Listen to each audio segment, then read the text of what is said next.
Good morning and welcome to Bazaar Morning Call. I am Anuj, with me Prashant and Sonia. Good morning, guys. For the first time since 5th of August, we have a full house. So for some reason or other, one of us was missing from the show, but we have full house once again.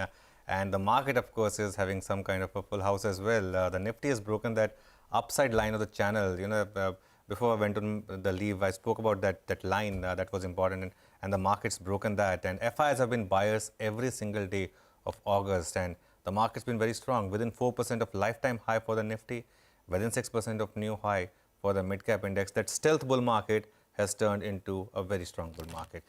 Morning, guys. Hi, good morning. Morning, Prashant. Morning, Anuj.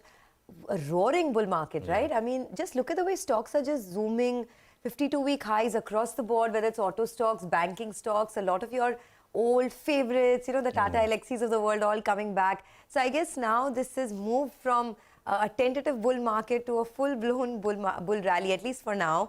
And it's been 6 straight days that the Nifty has been rising. Markets are at fresh 4-month highs and now less than 4.5% away from an all-time high. We're just about there already. Global cues are also quite stable, actually. The Dow was up in the green again for the 5th straight day yesterday. Foreign investors continue to buy. I think in August so far, it's been what? About 16,200, 16,300 crores has come in from FIIs. And crude has been falling. So that is also a big positive for us, right? Brent is now below $93 a barrel. So it's all guns blazing from all quarters. But the thing is, Anuj, there are no real positive triggers from here on, right? I mean, most of the triggers are now behind us, whether it's the impending recession fears or even, the rate hikes, etc.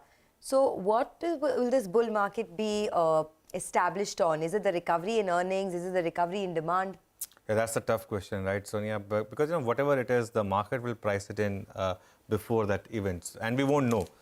So I think somewhere in July we spoke about the fact that maybe September, October is the time when the market actually makes that decisive move. It's actually come before that, but right now we are in a bit of a parabola. If you see a parabola, if you're in it, you really make a lot of money. But if you miss out and then you enter, then the risk is how do you enter? I think the only way is a trailing stop loss. I mean, if you enter, you put a 200-point stop and say, okay, I mean, if I'm stopped out, I'm stopped out. So what the Nifty has done is it's broken out of that channel, that one-year channel that the market had. That's where really it had to stop if it had to. It didn't stop there, which means that perhaps the way to all-time high is now open. The erstwhile resistance from the channel was 17,650 on a closing basis. Now that becomes your support. So, maybe, if that's the kind of stop loss that you're looking at. The broad market has been very strong. In fact, it's been stronger than the Nifty itself. And that was the first sort of sign that this was start of something bigger than just pure short covering rally. Is when, post mid-June, when the rally started, mid-caps led it. And now the Nifty stocks have started to participate because of the FII buying. In fact, the mid-cap index is up 25% from the lows. It's within 6% of new high. What that has done is it's really repaired a lot of portfolios. I think in May, June, you saw massive damage to portfolios. That's been sort of repaired, which is good news for individual retail traders and investors. And of course, the only approach in market is buy on dips. Unless that changes, I think that's something that you should not be worried about. We spoke about 16,500, people had missed out feeling. That's very quickly moved on to 17,500, almost 18,000. The all-time high was 18,500, 600. Who knows? Maybe, because momentum can do crazy things. Right now, we are in momentum. Prashant, what do you have for us? I mean, absolutely, completely agree with that. I mean, it's just very, very strong bull momentum is what we have. And the question is, could this rally keep going? And I think the short answer is yes, definitely yes. So just a couple of things to put on the record to add to what Anuj said. One, of course, is that the market now has taken out, is almost there at the 78% retracement of the entire fall. We're from 18,604, which is the all-time high in October last year, to the lows of 15,200. There are two levels. One is 61.8, which got taken out earlier. And we are now at the final frontier, 78%, which stands at 17,870. Nifty is already above 17,800, which is nothing but a touch point in the falling trend line from the all-time high of 18,604. This is the third touch point. And, the market is not hugely above it, but is above it. I mean, the last close is 17,825. So can't fault that. That's the other point. In terms of sort of purely looking at technicals, Just 2 points. The market has barely taken a pause since the bounce began, right? Actually, last week was the 4th straight week of gains. 4 weeks back, there was 1 week when the Nifty was down about 30, 40 points. So it was a down week. But if you ignore that, I mean, we've been going up for 7 straight weeks, almost 7 straight weeks. So, you know, we are getting to a point where simple technical indicators like the RSI, Relative Strength Index, etc., is approaching very, very elevated readings, which could portend some kind of a short-term reversal, some amount of profit taking, etc. It's difficult to time these things, but you know, I think I would go with what Anuj said, which is the fact that, you know, you're better off buying the dips rather than chasing gap ups and sort of buying into big gap ups. That's not the thing to do here. The biggest positive, of course, and I think this is very important, is oil. There are still, by the way, those who believe that oil prices are going to reverse and then going to start moving higher once again, etc., etc. But, you know, the price is telling you that we are now closer to 90 than we are to 100. You know, oil prices are down $40, almost $40, and that is big news. Dollar is, I think, worth almost, from what I remember, $1 billion plus in terms of our oil imports. So that's big news and a big positive for India. It's big positive for earnings for Nifty companies, etc. It's the most important input, which we don't produce, and bulk of it, 80% of which we import. Sonia. Okay, well, I mean, you know, that, of course, that's like the fall in Brent crude is also massive, right? Over the last, few weeks, it's gone and it's now sub $93 a barrel. The high, I think, was 139, right? Yeah, and we are at 140. 90. I mean, so this is absolutely a boon. And when It is. Sorry, you were saying something. No, I'm saying when it goes up, we talk about it as a headwind. So when it goes down, we need to talk about it as a tailwind as well, right? No, absolutely. And, you know, Sonia, also, you know, it depends on what kind of market we are in. Because, you know, if it was a bear market, you know, the headlines focus on crude being down because of the demand worries and because of recession fears. But because, you know, the market right now is up, you know, we're focusing on the, you know, the positive side of it. By the way, Prashant, is today the start of the Malayalam New Year, Chingam month, I think. Is it? Someone just alerted me, so I thought I'll just, you know, ask you and all our Malayalam New Year. Prashant doesn't know. A phone call to Kerala. I actually needs to ask the family back home. By the way, I don't know if you guys saw the tweet by Elon Musk, right? I mean, he says he's buying Manchester United and he says, you're welcome.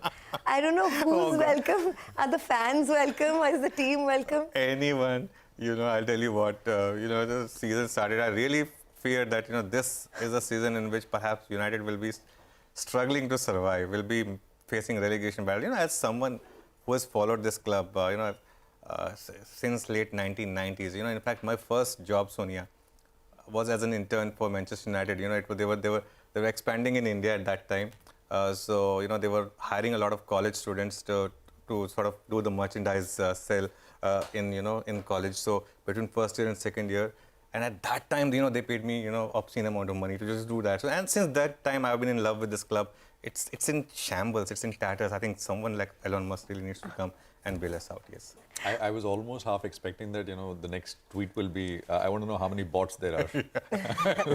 except for Cristiano and David De Gea, everyone else can go, I think. Okay, and the memes are like going out of control, right, already. Let's see what happens with this, but it's definitely the big headline that everyone's talking about. All right, back to our first love, which is equities. We have a lot of commentary coming through for you this morning.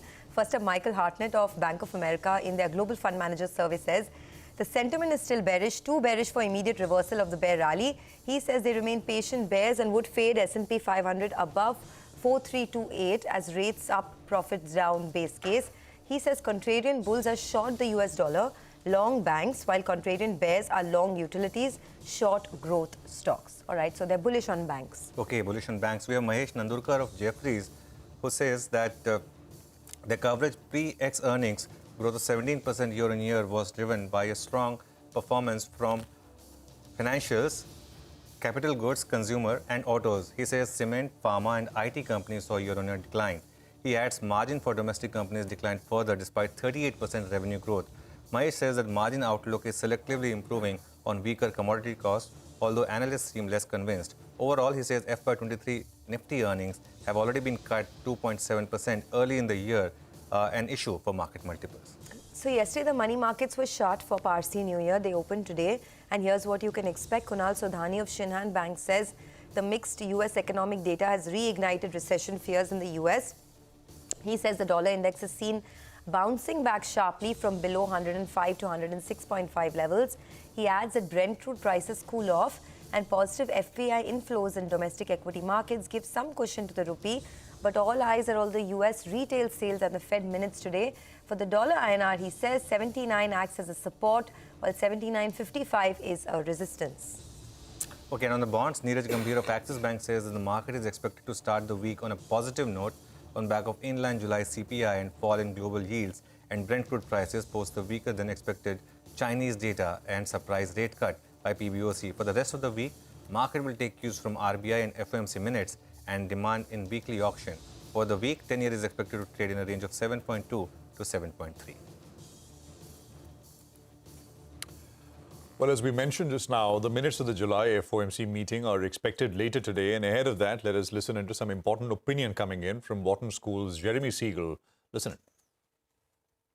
The real prices are not rising. And I think if the Fed takes a look at that, they will not have to go more aggressively. So I think the market has it right here. I think with the June is going to be a bottom.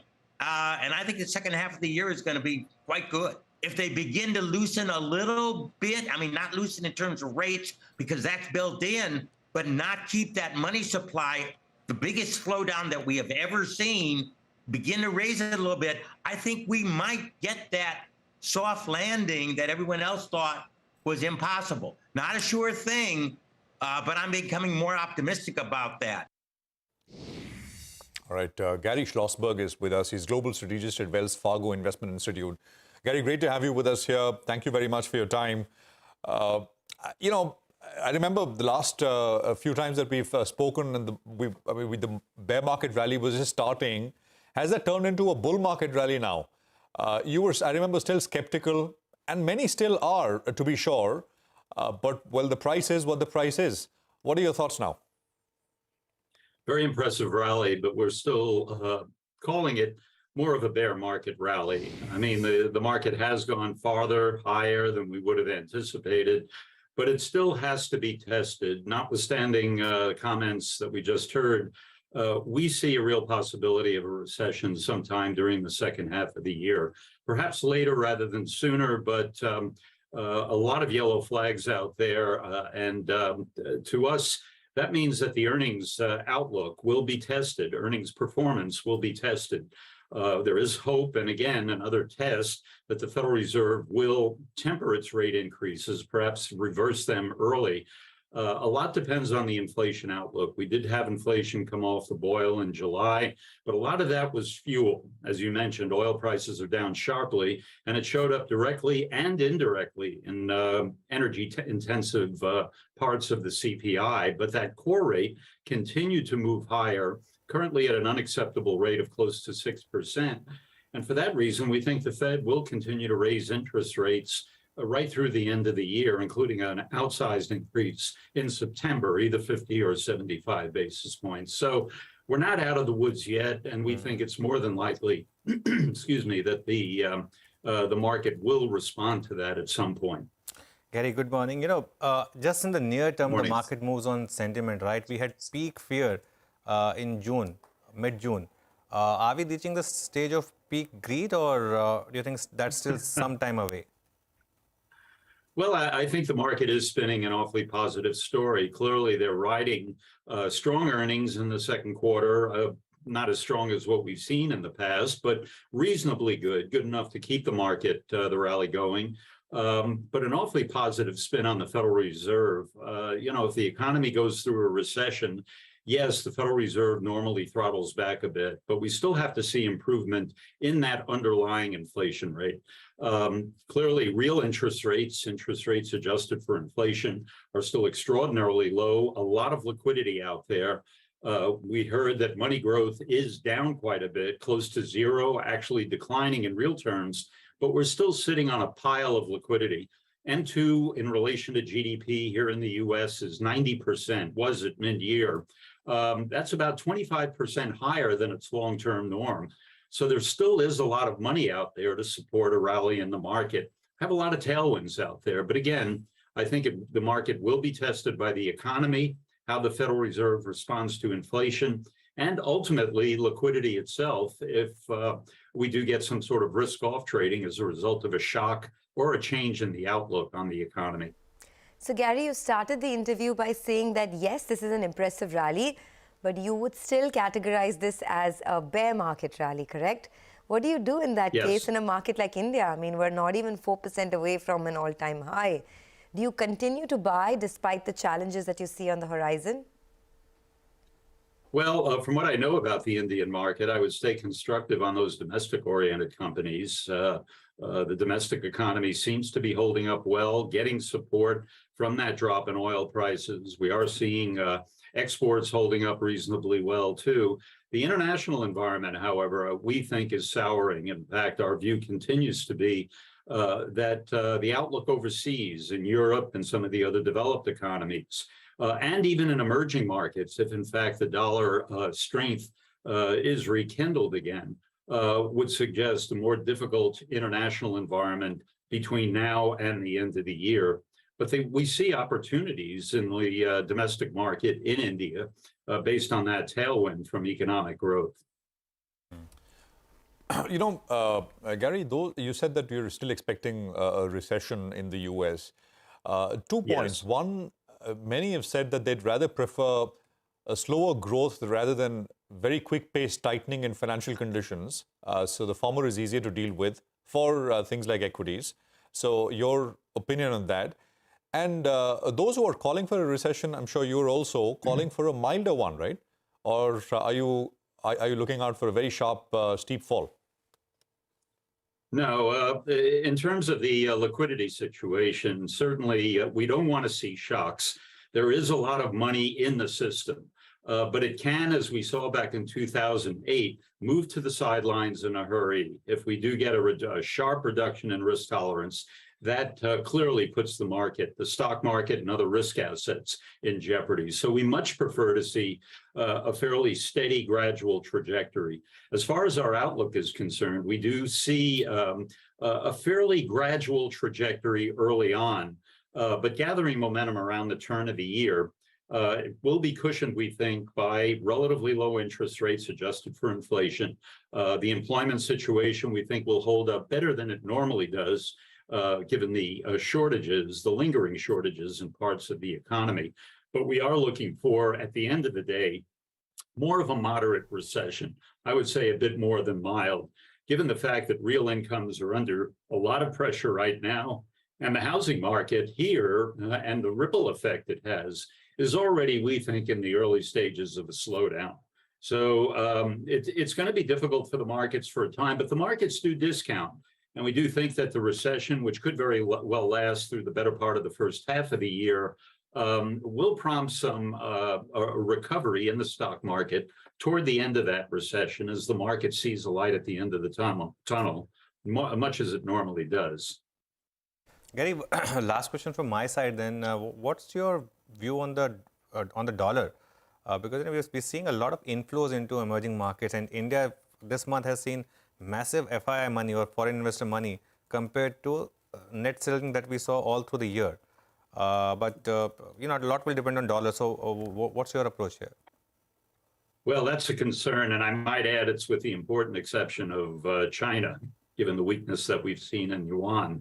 But we do see the dollar resuming its rise. If we're right, and this is our forecast, we do see further interest rate increases by the Federal Reserve.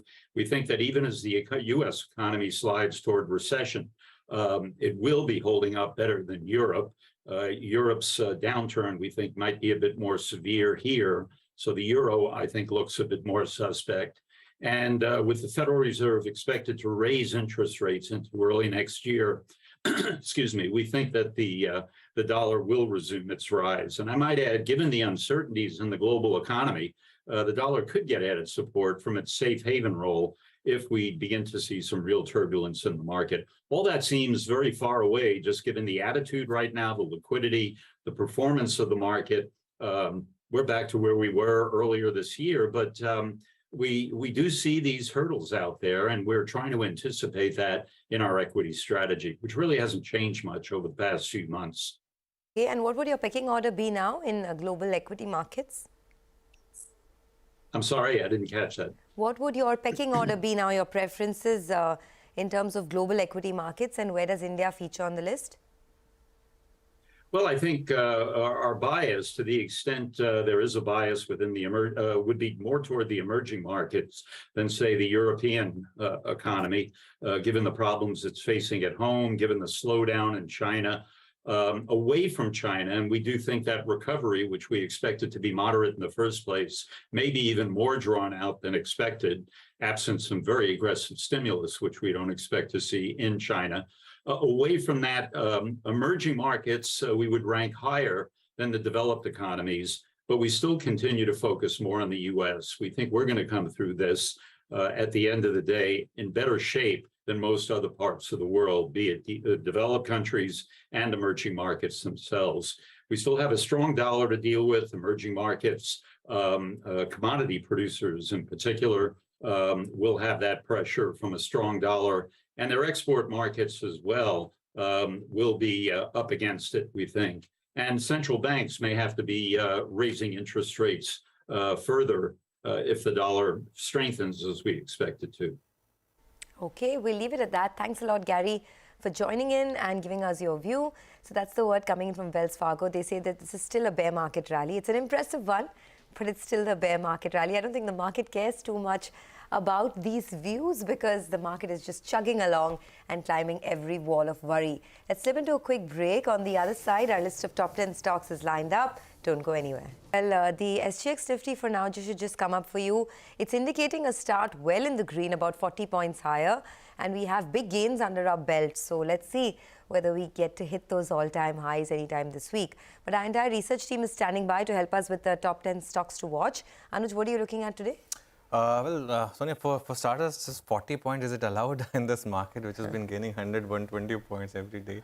But look, I mean, the theme for this market has been FI buying. And I think I made this point last week as well. You focus on stocks where, stocks move up because of FI buying. I think HDFC Twins, they've been seeing some very high delivery volumes as well. And, these stocks are negating a lot of that post-announcement, the merger announcement day fall that we had. So HDFC is almost getting there. And HDFC Bank, I think, is also getting there. So I think these are the stocks that I'll keep on my radar. Because if these stocks move up, it's tough to see the market go down. Okay, all right. I mean, we'll keep an eye out on those names. Those are bellwethers, really. Manisha is here with a roundup of all the action from the commodity space. I mean, oil continues to slip. Gas prices, not so much. Manisha, what's going on? Good morning. Oh, well, absolutely. A 6.5-month lows right now on the crude prices, and even a bit of an uptick in the Asian markets comes in on the back of the kind of sell-off that we've seen in last 3 days itself. We did see the U.S. crude prices hit a low of 85.70 in the New York session yesterday.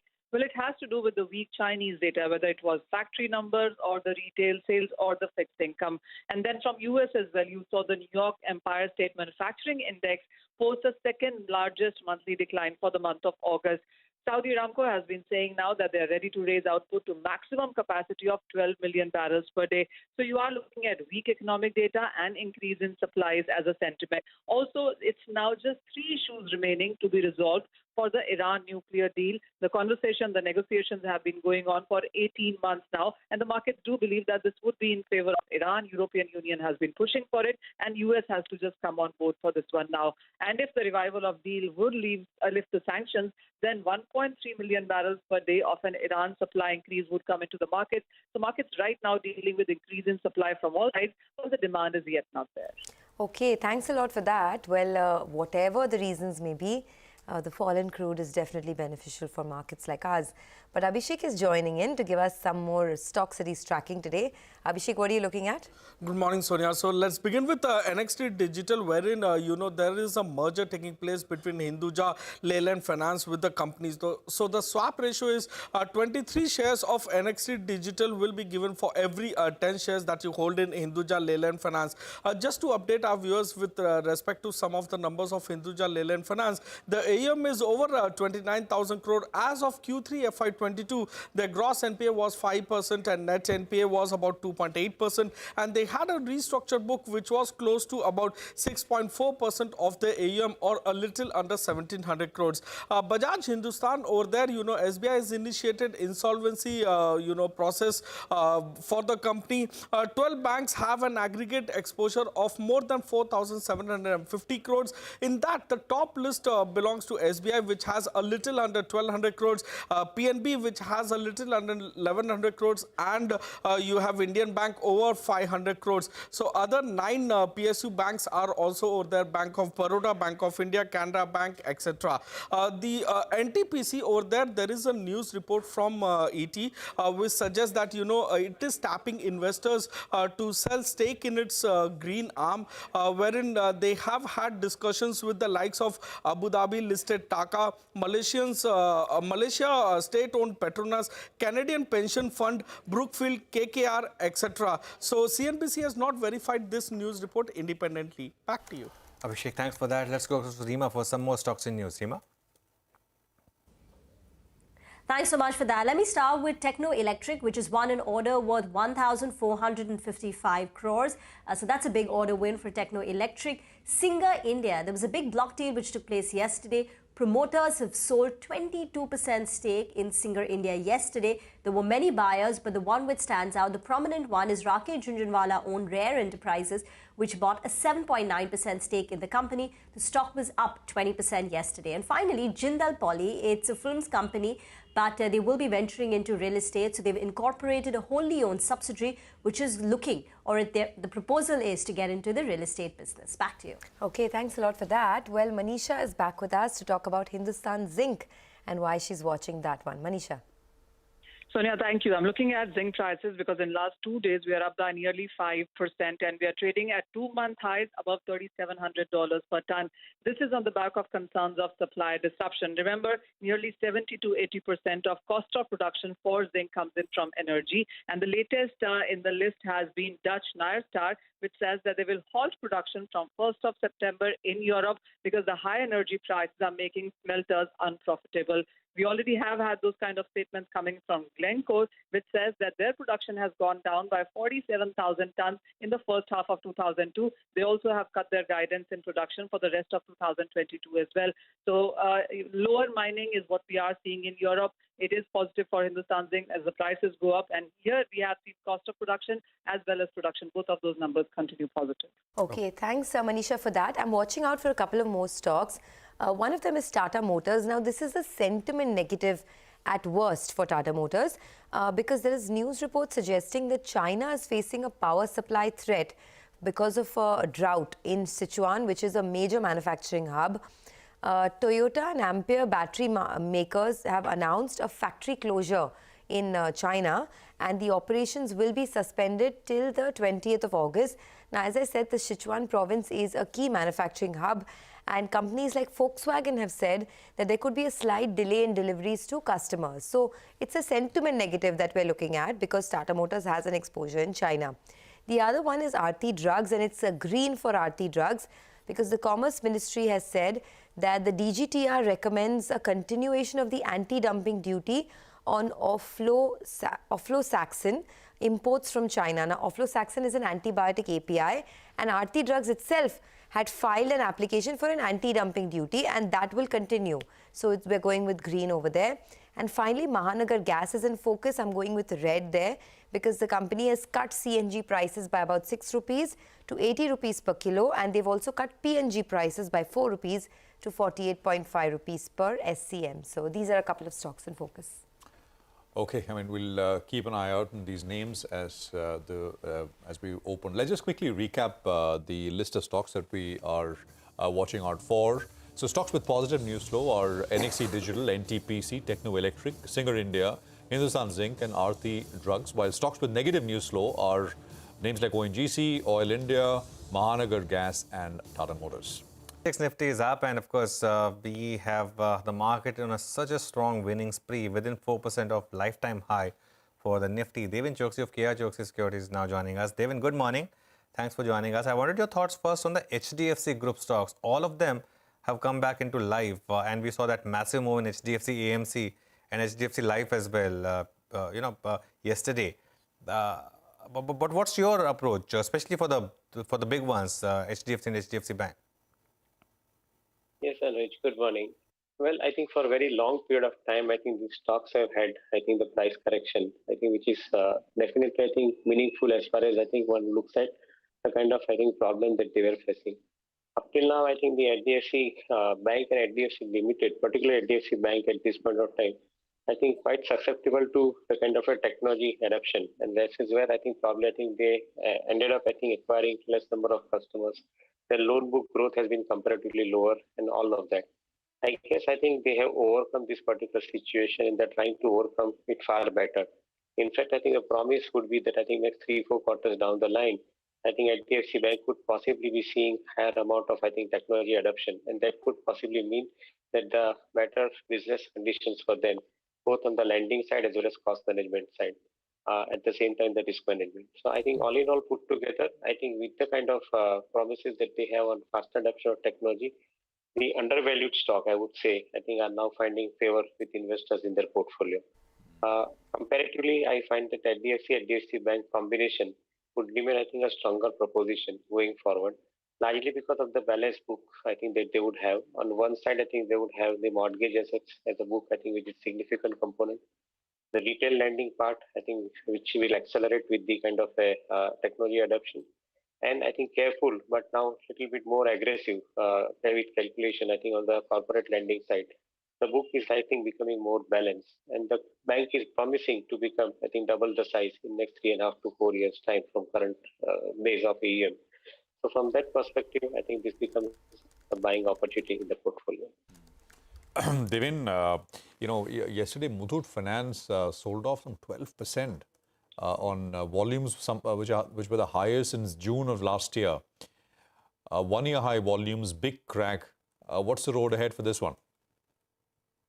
Honestly, Prashant, I think we wouldn't know too much about this company because we don't typically focus on, I think, the gold finance companies. So from perspective of, I think, looking at the businesses, I think we try and look at the NBFCs, which are either on the retail credit and at the same time, I think, on the housing credit. I think we would probably find them more comfortable in our portfolios. Devin, hi, good morning. Most of the auto stocks have been hitting fresh 52-week highs. Yesterday was a very good day, whether it's Bajaj, Eicher, Apollo Tyres was up 6%, despite not a great set of numbers.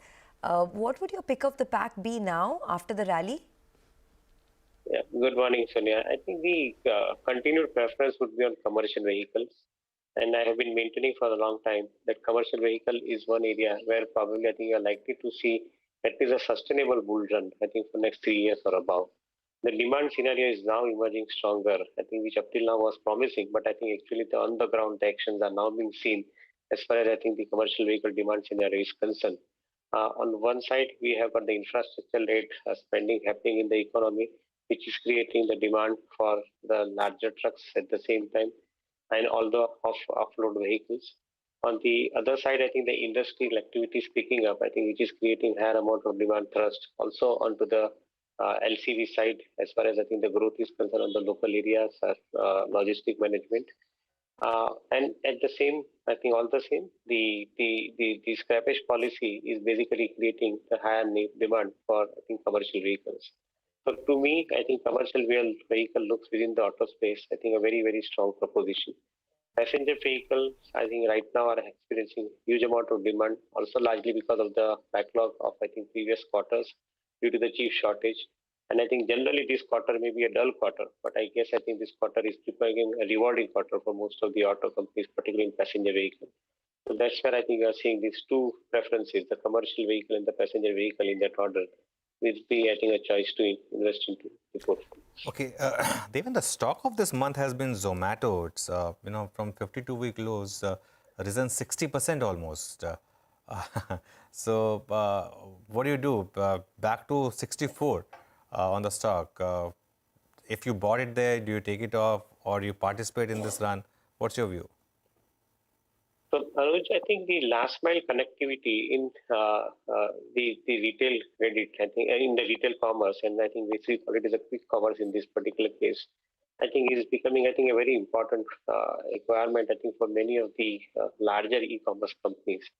In my understanding, I think the stock price possibly has come back from what about 40 odd levels to, I think, what 60 plus level now, is largely because of the fact that I think inherent strength of the company in managing the customers, inherent strength of the company in, I think, delivering the last mile to the customers, be it in the food aggregation, maybe I think it in the grocery. Now I think henceforth, if suppose I think some alliance takes place, which is a good possibility, I think then they would possibly be, I think, the last mile provider to some of the e-commerce companies. And given that kind of a situation, I guess I think the valuations has just got corrected. Maybe I think the fall in the price was largely due to the fact that I think unlocking of shares was taking place, and as a result of which market factored in the sell off. I think the correction in the price is suggesting that I think the stability is returning back.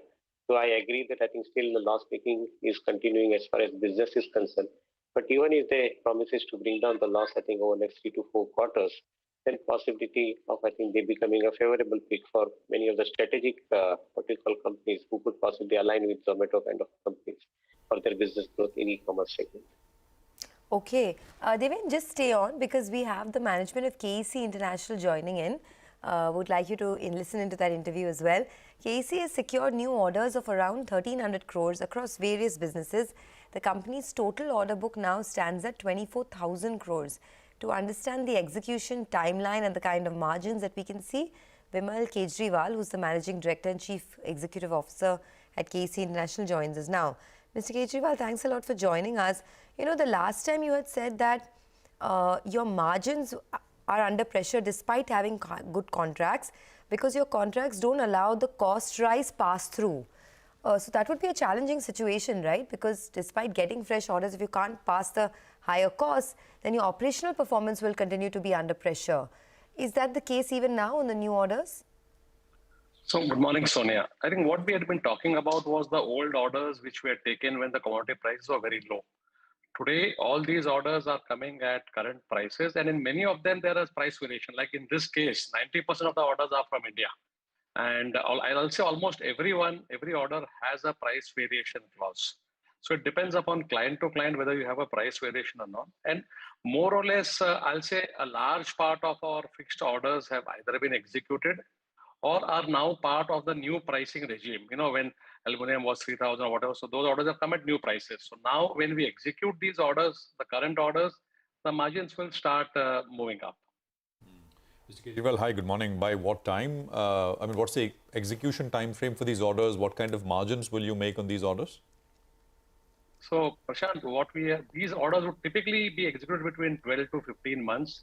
Revenues would start flowing in. Right now it's August, so I'll say by Q3 onwards, the revenues will start flowing in. Margins would typically be 8 to 10%.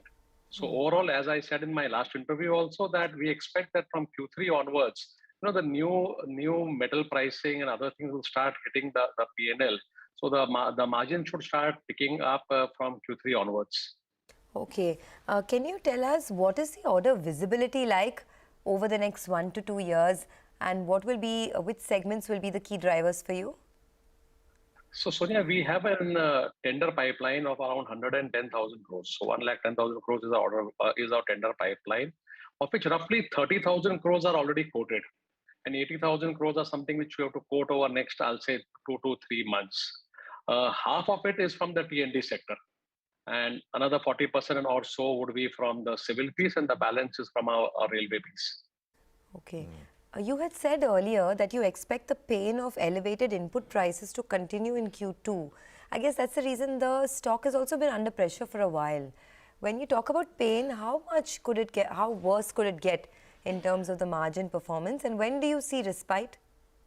So Sonia, there are two issues which are there in our margins. One is obviously the metal prices, and the second was that we had some large losses in our Brazil subsidiary on account of we had taken a few large EPC orders, and which because of COVID ran into trouble. Now those orders are more or less getting over. Hopefully they should get over by Q2, max maybe a month after that. But I think by Q2 we should get over. And the old fixed price orders are also, you know, getting over. So hopefully by Q3 the prices and the margin should start rising. I don't see the margins going much below what we had quoted, what we have given in Q1. That's the reason we said from Q2 end or Q3 onwards, we'll start the margins going up. Mr. Kejriwal, so you said 10 a lakh and 10,000 crores is the total sort of tenders, and 30,000 Yeah, you've quoted. The rest you're yet to, which you will in the next 2 to 3 months, right? Absolutely right. Yeah. Is there any way to, kind of put percentages to what's the win rate like for you in the past? What has it been like? Yeah. So there are two different things. One is if you go by the numbers, generally what we have seen is 1 out of 6 or 5 even. Okay. And if you put a percentage, it's around 15-16% is what we normally win. That's the way it has been historically. Okay. So, 15-20,000 crores. I mean, it's possible that. Yeah. It's possible. It's possible. It's okay. possible. Right. And you'll know this by, this should start to, these projects will be put together and awarded, bulk of these by the end of the year? See, the ones which you have quoted is around 30,000 will definitely be awarded maybe in Q2 or Q3 itself. The others, some of them may get deferred, but part of it will definitely get awarded by before March. Definitely. Just to on that margin point, you said most of your legacy fixed price contracts are behind you. So, can we say over 90% now is sort of pass-through contracts that you have that you're working on now, overall across the order book? I'll not say that. I think around 20% are still pass-through. 20% are still fixed price contracts. But Prashant, what's happening is the new ones which are announced, like today what we have announced, are based on current prices or slightly elevated prices which we had quoted maybe a month or two back. So if the metal pricing and other prices remain in the same way without getting elevated too much, then we are very clear that we should be back to our old margin days. And I think you had said 10%, right, by FY24? Yeah. Okay. All right. We'll leave it at that. So thanks a lot for joining us and giving us your views on the business. We have Deven Choksi still sitting by with us. Deven, the outlook is quite positive. They have a huge order book, but they're also talking about how there could continue to be margin pressures. Do you like this space and this stock particularly? Sonia, the EPC contractors largely, I think, are the most vulnerable when I think the situation is, I think, tough on the raw material side. Because I think most of the contracts, I think they have the price obligations to manage, time obligations to manage. And if they fail, I think then possibly it hurts their margin. So they are working on a very thin rope. This company in his past, I think when the raw material prices were stable, I think have been producing decent amount of performance. Their ROC have been, I think, in the vicinity of around 20%. I think that's where probably I think I would argue that if the margin stabilizes, then I think they have a chance to, I think, bring back their ROC from 11-12% to 20% going forward. But that's a typical character of this kind of a business. So I think this company has significantly, I think, worked for the quality of, I think, the portfolio. Today, I think they have got 50% of the portfolio in T&D. They have got, I think, about the railways also, I think, with around 10-20% kind of a portfolio. And the balance portfolio, I think, remains as far as I think the other projects are concerned, including solar, etc. So I think those projects basically, I think, give them relatively stable margin, as I understand. But as I just mentioned, probably I think we'll have to wait and see how exactly they overcome the situation of the high cost of raw material in their contract and probably stabilize on the margin. Should that happen, then the stock price probably deserves to be re-rated from current level. It is quoting IBD at around 14-15 times forward earnings, as far as I think the outlook is concerned. Devin, any thoughts now from here for IT services broadly? I mean, there have been outliers like Tata Elxsi, etc., which Sonia earlier spoke about, which are basically back to where they were earlier. But I mean, the bulk of it is not, right? How are things looking there? Will things continue to remain a little tough? Because, while the argument on the market continues, whether this is still a pullback rally, counter trend rally, or some new phase has started, what mostly people agree on is that US will continue to slow. Recession, no recession, I mean, things will continue to maybe slow a little bit. And, that's the most important market for IT services. So your thoughts here?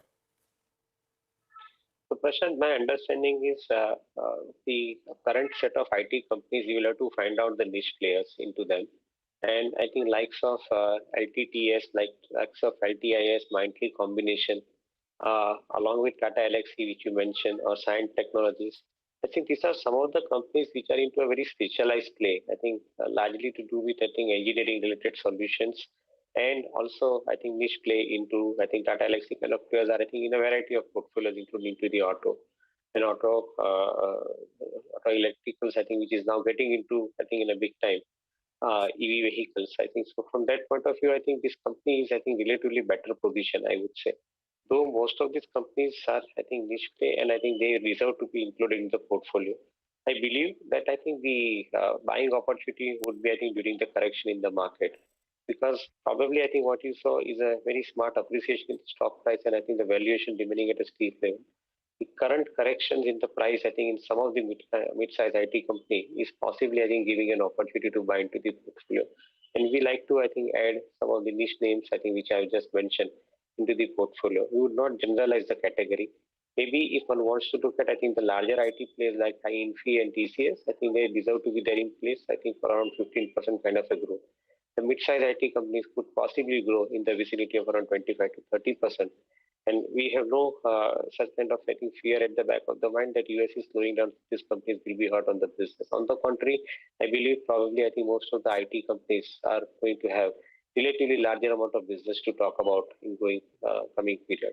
So we remain selectively optimistic and bullish on some of the companies. Devin, stay on. We have more questions for you. For now, we need to take a break. We'll come back and discuss the market setup with our tech. Welcome back. Well, Sudarshan Sukhani and Mitesh Thakkar joining us now. The STX Nifty indicating that we'll have another gap up. It's actually now improved quite a bit. 55 points would qualify as a bit of a gap up despite the recent rally that we have seen. Gentlemen, good morning. Sudarshan, it's been a rip-roaring run, right? I mean, for the bulls, I mean, if you've been in this market, you didn't need to do anything, just, maybe keep trailing your stops. But for someone who missed out, what's the view now? What's the fresh approach? Good morning, Anuj. Yes, for someone who missed the rally or exited, it is also possible to take profits. The trade is still to be on the long side of the market. There's no confusion. But after yesterday's very big gap up, it is quite possible that today we can see slightly choppy conditions in spite of the early morning, say, rally that we are looking at. So the trade today would be to wait patiently for an intraday dip. I think anything between 75 to 100 points of an intraday dip in the Nifty from the open is a buying opportunity for traders who have missed out. Then your stops are another 100 points from where you enter, and keep still and don't panic. For positional traders, the trading stops keep on rising and they are now 17,700. So far as the Nifty is above that, you must be on the long side of the market. Exactly the same view applies to the Bank Nifty. Wait for a 150 to 200 point decline, go long. That is also your stop loss, another 150 points lower from your entry, and just stay on the long side. Okay, just stay on the long side, and if you get maybe an intraday dip of 50 to 100 points, you want to buy that. Mitesh, good morning. What's your approach for Nifty and Bank Nifty today? Morning, Anuj. We've been trading very light on the indices. In fact, we don't have a position as of yesterday. I think, we squared off the last position on the indices. So my idea is that the overbought situation keeps on getting overbought, and we have run away too far from the moving averages. So I think one of these days we'll get a pullback, which could be a good entry point. So not running into the indices, but I think I agree that broadly, I think this is a market which is positively biased. So therefore, trading should be on the long side. In fact, we've had all buy calls in the last few days. And also is the fact that, I think what stocks offer is the fact that while the index keeps going up and, keeps making new highs, a lot of stocks which have been into consolidation in the last few days as the markets were going up are breaking out and are giving good trading opportunities from a risk reward point of view. So I think in that sense, we've been trading more biased on individual stocks. But otherwise, Nifty, I've talked about targets of 17,900 and then 18,025. That remains. On the Bank Nifty, 39,500 and 40,300 are the two targets. And on the Nifty, 17,750, 740 is my entry point. Okay, fair enough. So you said you've been having all buy calls. So let's talk about your buy calls for the day, Mitesh. Anuj, Adani Ports has had a good session yesterday. Strong action. That's a buy with a stop at 812. Targets of 850 here. Ambuja is a buy with a stop at 388 for targets of 412. Bosch is a buy with a stop at 17,800 for targets of 18,600, and Gas Authority is the final call. That's the buy with a stop at 132 for targets of 142. Okay, and Sudarshan, good morning. How about you?